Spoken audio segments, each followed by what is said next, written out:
What time is it? It's Packard Folks at time. Hat? Check. Shirt? Check. Pants? Optional. Mug? Double check. Check us out at cafepress.com/PackardPokesat where you can get all this great merchandise and more. Do you like Packard Pokesat and want to hear it on demand and on the go?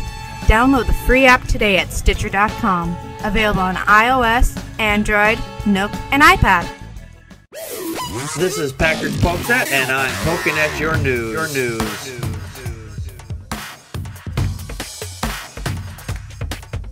Good evening, everybody. Welcome to another fine edition of Packard Pokesat. I am your immutable and unmutable host, Packard Sonic, and joining me tonight from the far East Coast is the Atheist Ranger. Hello, everyone. Happy Halloween. And joining me from the ill that is Illinois, the Spookmeister himself is Matt, not a believer, 71. Boo.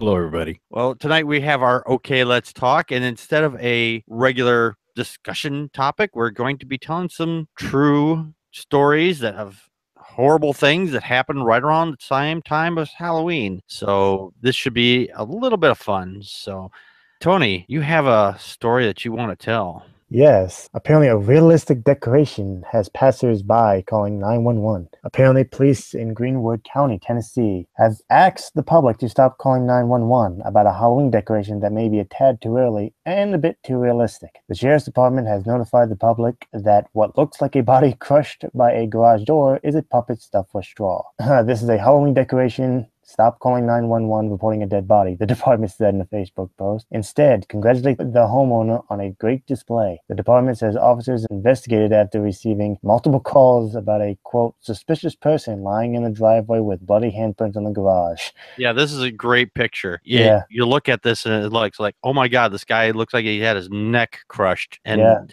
bloodied or cut off or something. It's a great picture. It's a great picture. Yeah, I mean, it's like that one scene from Scream, that woman gets stuck in the garage and the killer just lifts up the garage door. Oh, I've not seen that movie. So I have no idea what you're talking about. Oh, okay. I'm sorry. I thought you saw it. No, you can tell it. I'm not going to watch it. So you can talk about it all you want. Matt, you have a Halloween type story, don't you? Yes, I do. This is a good one. On Halloween night in 1998, Carl Jackson, 21, went with his girlfriend to pick up her 9-year-old son from a party. As they waited, a group of teenagers started throwing eggs at their car. Jackson decided to get out and speak to the teens, but as he got back into the car, one of them pulled a gun and shot him in the head. He died at the scene, and the killer was never caught. Ugh. Things like that. I mean, egging is a thing. I've had it actually happen to a place I used to live at. I was like, what is this stuff on the side of my house at the place I was renting at the time? I had no idea what it was because I didn't hear anything going on. And it was like, this is a rental. I'm not responsible for this. So since somebody else did this to the place I was at. So, right. But if I'm wondering though, if I had caught these people in the act of, egging the house, if they would have either hit me or, they could have easily done the same thing. They could have shot me as well. Yeah. I mean, you just never know. Yeah. You just never know nowadays. I mean, it's just spooky, just for that part of it. Well, the problem is when somebody throws eggs at your car, it actually ruins the paint. Yeah. Yeah, it does. It's weird, how just a simple egg can ruin paint. Yeah. Yeah. That's like paint-up cars. What's that? I said that story Matt told was like a episode from Tales from the Crypt. It does. It does. It sounds a lot like that. I've got one here. Now, one of the most horrific recent events that happened on Halloween took place in Napa Valley in 2004. Housemates Andrea Ingerson, Leslie Ann Mazzara, and Lauren Minzana had spent the evening handing out candy to trick-or-treaters. Sounds like a fun night. But after going to bed, Lauren woke to sounds of Adrian screaming at 2 a.m. She ran outside in horror, but only after hearing the screaming again, she ran back inside. She then discovered both of her friends had been stabbed and were barely alive. She again ran out of the house and called 911. Her two friends later died. The killer was Adrian's best friend's fiance, Eric Koppel, who committed the murders because he was jealous of the friendship between Adrian and his girlfriend. That's just terrible that people, get jealous over just friendships. Oh yeah, people snap over the weirdest things. Yeah. Yeah, man. Now that just sounds like a Jerry Springer episode. Yeah, it does. It does. Now, this happened a while back. 3 teenage girls were abducted in Woodridge, Virginia during the night of trick-or-treating back in 2009. Aaron Thomas threatened the girls with a gun before sexually assaulting the two of them. The third girl was able to use her mobile phone to call her mom, which caused Thomas to run away. He was finally caught 2 years later. Dang. Yeah. They knew the guy's name. I'm just surprised it took him so long to get him, Well, people hide and, go incognito for a while. And Yeah, there's a lot of wooded areas in Virginia. Oh, yeah. Yes, there is. Tony, you said you had a personal story you wanted to tell. Yeah, Halloween is my personal favorite holiday. My second favorite is Christmas, but my first favorite is Halloween. When I was back in Delaware, I used to love handing out the candy to the trick-or-treaters. However, and I wouldn't just hand them out, I would sit in my driveway. Mm-hmm. I'd wear this kind of like red mask. It's just a red, like, scary face mask, Mm-hmm. And I would have the candy in my lap, and I would just sit there very, very still. And when the kids came up, sure enough, they got spooked every time I moved. Which, by the way, you think sitting still on a chair wouldn't be hard to do, but it's actually kind of hard when you're trying to stay still to act like you're like a dummy or something, Yeah. Mm-hmm. It's definitely hard to do. I actually have it's not really a horror, a Halloween-ish story, kind of, but it happens around the same time. A number of years ago, I used to drive a school bus when I was married, and my ex-wife, I'd have her paint me up, put makeup on my face and whatnot, and she was not happy about getting up at 3:00 in the morning to do the makeup because I had to be to work in a couple of hours, and it was going to take a couple of hours to do the makeup. And I had this fake bolt. It was like stuck in the middle of my forehead, and it was put on with spirit gum, and a bolt like sticking out of my cheek. So it looked like it was coming through my face. Mm-hmm. And it looked like I had fallen down and got mangled or whatnot. And she did such a great job. I walked into the bus company that morning because, like I said, I was driving school bus, and I like to give the kids a thrill at the time. And I gave my boss a thrill, or the dispatcher anyway. And she's like, "Are you okay?" Yeah, this is just makeup. I actually had several people come up to me, and they thought they were just like, "Oh my gosh, are you all right?" It's like, yeah. Makeup, this is this time of year. Well, I think the other part of my story is that I actually made a few kids cry. Oh, and then I kind of felt a little bad. I'm like, oh man, I didn't mean to make them cry. You can't feel bad about that because some kids get scared over little things like that. It could have been anything. Some kids get scared over little spiders and whatnot too. Well, I mean, I did kind of feel bad, but at the same time, I was kind of worried that I would kind of get one of the parents mad and they come try and start something. Mm-hmm. I was also worried about that too when I made them cry. If you're sitting there in a costume and parents take their kids out, I think they kind of expect it. Yeah. Now, there's a lot of movies that are, based on actual events. For example, everybody's heard of the movie Nightmare on Elm Street, right? Yes. All right. Now, of all the ghost stories and horror movies, Nightmare on Elm Street is one of the I thought would be the least likely to be based in reality. However, inspiration for the Wes Craven movies came from a real-life story published in the Los Angeles Times in 1987. Since April of 1983, at least 130 Southeast Asian refugees have left this world essentially the same way, the article stated.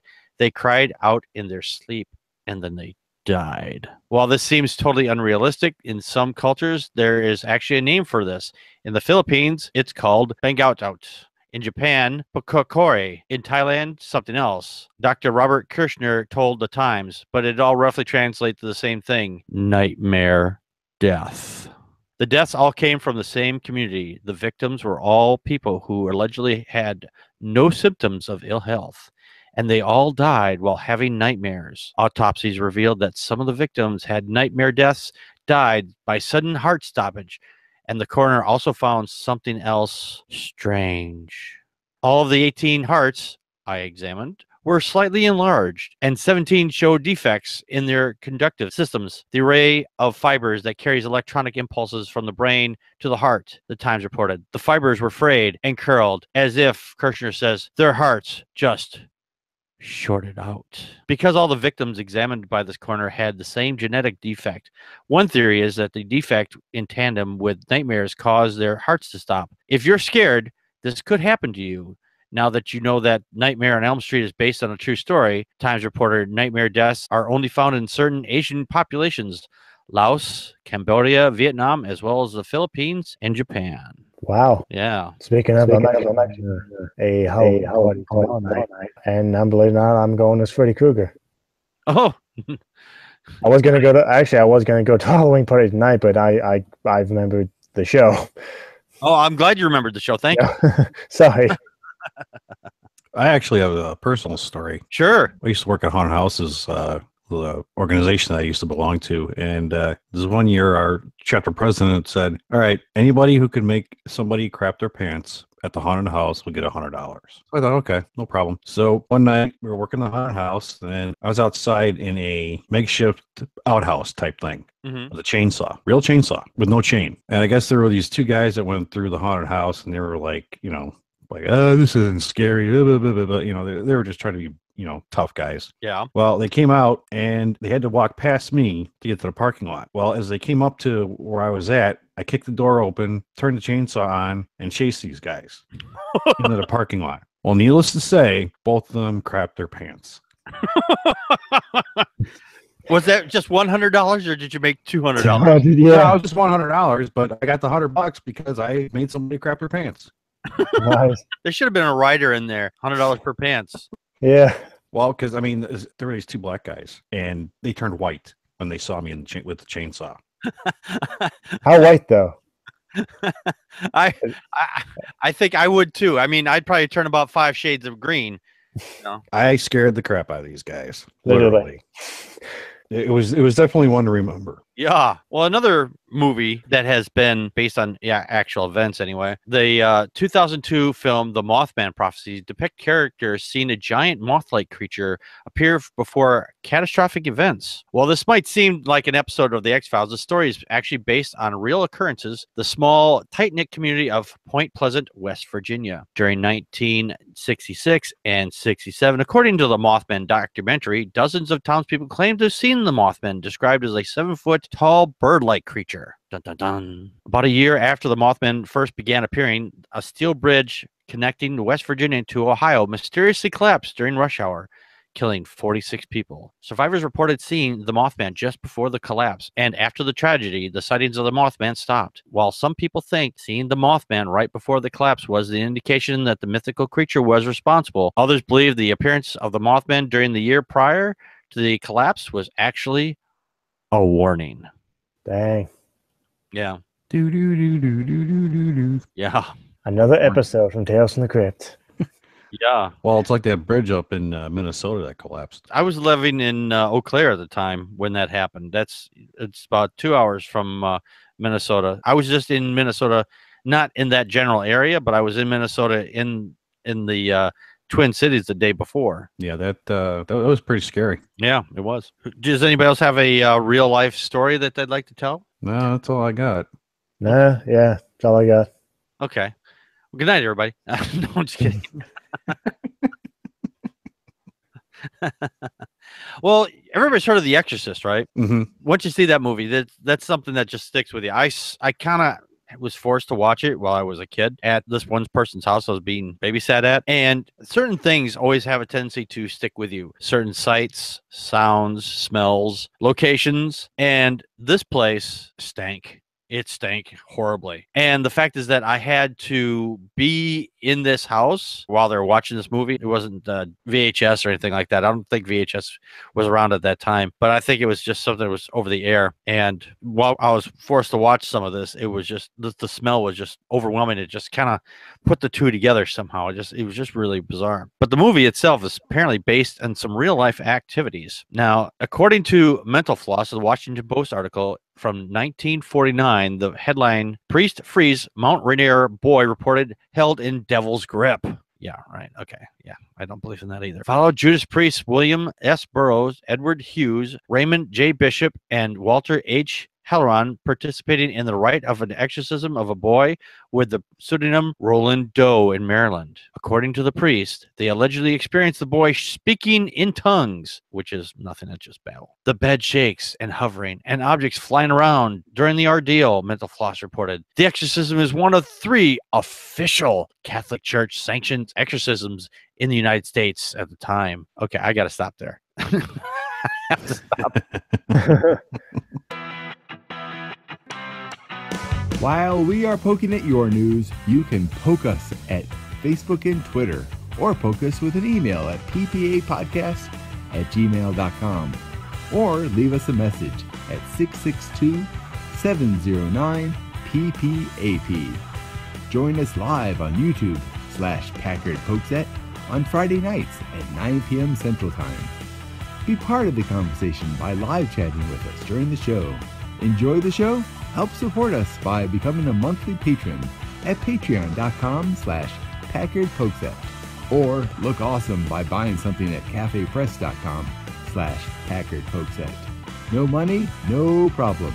You can help us by sharing the show with friends and rate us on iTunes and Stitcher. For everyone that shares and rates us, you kick ass. The Atheists, The Bible. and No Wardrobe, the podcast. Wait a minute. No wardrobe? You mean we're going to be naked while we do this? Well, seeing how I'm an atheist and I'm reading the Bible, and since clothes are flammable, Fired! I thought it might be a good idea to take them all off first. Naked or not, follow along as we read, analyze, and try to keep you from falling asleep as we go through this boring-ass book. Find us on iTunes, Stitcher, and Spreaker. Who knows? We may even be on YouTube someday.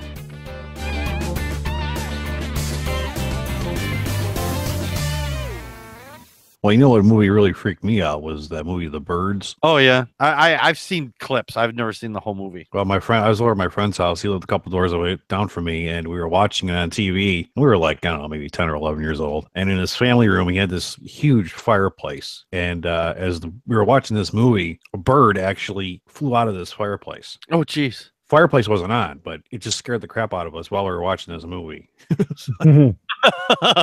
Oh, man. It just gave me the creeps. Hey, Yeah. have you guys ever seen the movie Annabelle? No. No, I never heard of it. No, yes, it's a somewhat recent horror movie, but yeah, that's actually based on a true doll, actually. I think to this day, and I'm only saying this because I watched the ending credits, I forget which state it's in, but it's actually in some type of antique shop. Mhm. And according to the movie, at the end, it said that it gets blessed by a priest 3 times a week. Oh, jeez. Yeah, Oh, man.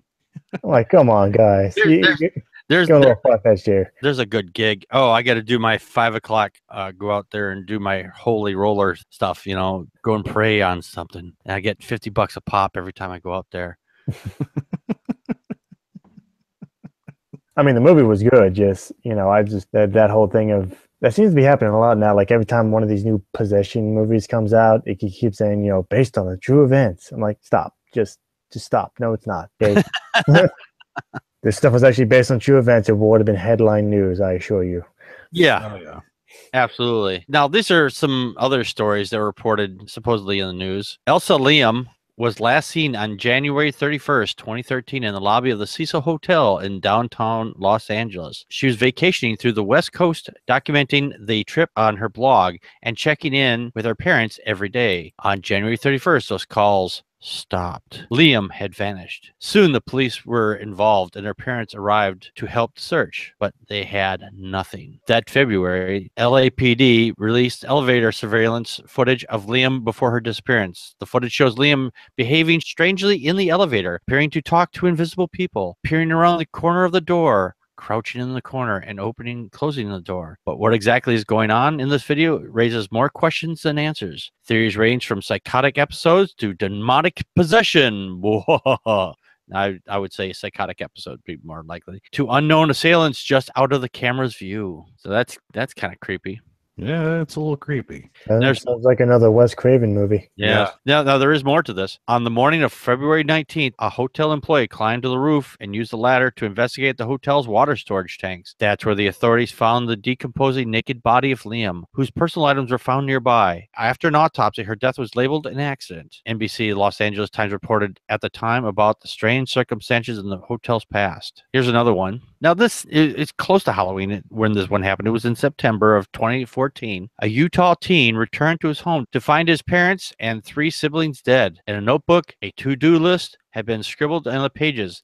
The list looked as if the parents were ready to go on vacation. Items such as feed the pets and find someone to watch the house were written, the Salt Lake Tribune reported. It appeared to be a murder-suicide, but there was no suicide note, no prior indication that they would do this, no explanation. Police could not figure out why the 2 parents would kill themselves and 3 of their 4 children. For a year, no one knew exactly what happened to the family or what would drive the parents to do something so unthinkable. In January, police released more chilling details in the case. According to the accounts from family members and an investigation by police, the parents were driven by a belief that the apocalypse was coming, an obsession with a convicted killer, as the Washington Post reported. Friends and family told the police that the parents were worried about the evil in the world and wanted to escape an impending apocalypse, but most assumed that they just wanted to move somewhere off the grid. Investigators also found letters written by Kirsty Strack, one of the state's most infamous convicted killers, Dan Lafferty, who was convicted in the 1984 fatal stabbing of his sister-in-law and her 1-year-old daughter. According to a trial testimony, he killed the victims at the order of his brother, Ron Lafferty, who claimed to have had a revelation from God. The story became a book called Under the Banner of Heaven. Police said Kirsty Strack became friends with Dan Lafferty, and she and her husband even visited him in prison. Damn. That's weird. Yes. Really weird. Halloween always seems to bring out the freaks. Yeah. Oh, yeah. This one, like I said, that one wasn't actually in Halloween, but it was in September, just a couple months away. So Right. Halloween does bring out some really freaky people, though. I will tell you that, though. Yeah, and then they hide for the rest of the year, and then they come back out. That's very true. They only do it around Halloween. Yeah. Some people had written into this one site here, and they're really kind of stupid, but I'll read a couple of these. For these people, these were horror stories back in 1999. It happened in October. This was written by a guy named Mike Downey. He said, I once put a plastic pumpkin on my front porch a few days before Halloween. It didn't cost much. $5 or $6 or more. It had a wacky jack-o'-lantern face, and it looked a little like Alfred E. Newman character from the Mad magazine, and it glowed in the dark. It was gone when I got home. Stolen. I looked in the yard, just in case it somehow blown off the porch, but I knew it hadn't. Somebody swiped it. Kids, I muttered to myself. I blame kids for everything. I'm that kind of cranky old man. And the kids I blame can be 5 or 10 or even 20 years old. I'm an equal opportunity kid blamer. It would never occur to me that some adult would trespass on my porch just to rip off a plastic pumpkin, as if a grown-up had never done something so childish. I remember being so annoyed that day. The pumpkin meant nothing to me. Being robbed meant something. Could I leave no possession unprotected? Would somebody steal my welcome mat next? Did I need a burglar alarm, a barking dog, and a baseball bat to guard my property? Suppose I had caught the kids who stole my pumpkin. What if I had surprised them as they tiptoed off my porch? Would I have chased them? Called the cops on them? Swung a bat at them? Over a $5 pumpkin. When I used to live in a different part of the city, my kids had carved some pumpkins and put them on the porch. And a couple days later, they got the whole block got all the pumpkins smashed on them. This is a common theme. I don't understand why people go around smashing pumpkins, especially pumpkins that are on somebody else's porches and whatnot. I think that's just kind of lame, to be honest. Yeah, I think it was like 1 or 2 years. My dad's car got vandalized 2 years in a row on Halloween. I mean, yeah. His tires weren't slashed or anything. Just for some reason, someone took what looked like black paint, just threw it on his front windshield. Oh man. Yeah, he was pissed. Well, it's either eggs or shaving cream in my neighborhood where I grew up. Yeah, I can't see putting shaving foam on someone's car like that. That's just. Oh, believe me, they do it. Yeah. Yeah. I mean, if you put it on the window, nothing's going to happen because, it's glass. But to put it on on somebody's the rest of their car. That's just mean. Well, that and toilet paper. Like Yeah, toilet paper in the trees. Yeah, toilet paper in the trees. That's very common.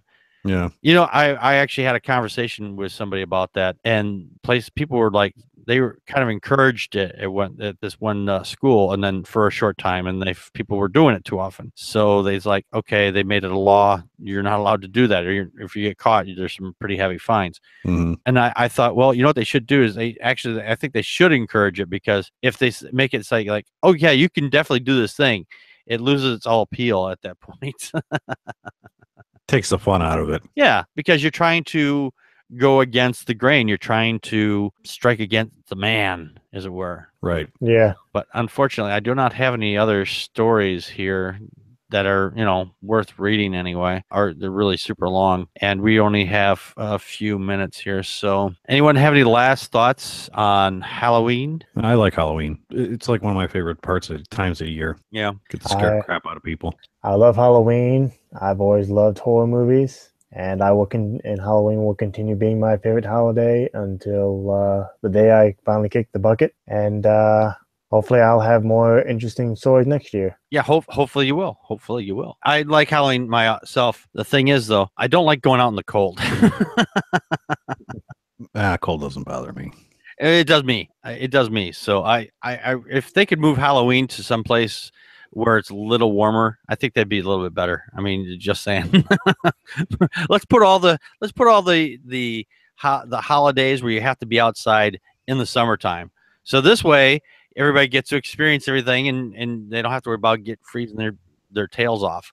Yeah, it takes all the fun out of it, though, I think. Because most of the time when I went out trick-or-treating, it always rained. Yeah. 9 times out of 10, it rained. It's either raining or snowing, Yeah, it snowed once, but most of the time it's raining. Yeah. Well, if you're out trick-or-treating, have fun, and we'll see you next year for the next year's version of this, whatever that is. So happy Halloween, and we'll be back next week on Wednesday at 5 p.m. Central Time. If you'd like to make a donation to the show so I can remain indoors and I don't have to go to people's house and say, trick or treat, give me some food to eat. So and do that all year long. Go to paypal.me/PackardPokes and make a direct donation. Or you can go to patreon.com/PackardPokes and you can make a per episode donation for the show. There's that as well. And we'll see you Wednesday. Good night, everybody, and happy Halloween. Happy Halloween. And that's a wrap.